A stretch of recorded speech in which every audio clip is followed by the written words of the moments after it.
Ungane nami kumwomba Mwenyezi Mungu aibariki nchi yetu Tanzania, lakini abariki chama hiki cha majaji na mahakimu, na asanteni sana kwa kunisikiliza. Makofi tena mengi kwa Mheshimiwa Rais. Mheshimiwa Dr. Samia Suluhu Hassan oye! Tanzania oye! Mahakama oye! Haya, asante. Naomba tukae. Mheshimiwa Rais, naomba uridhie tupate picha mbili za kumbukumbu. Picha ya kwanza itahusisha meza kuu na viongozi walioko.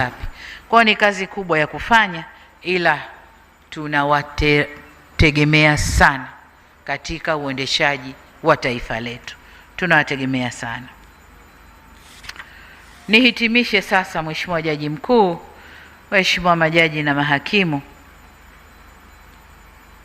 kwa kuungana nawe Mheshimiwa Jaji Mkuu kwenye ile sehemu ya mwisho ya hotuba yako ya kuwataka majaji na kuwakumbusha tena kuwa ni jukumu letu sote kulinda amani, usalama na utulivu wa nchi yetu.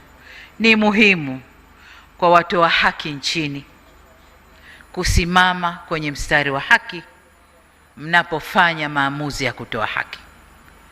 Ni muhimu kwa watenda haki au watoaji wa haki kusimama kwenye mstari wa haki mnapofanya maamuzi ya utoaji wa haki. Hili ni muhimu sana.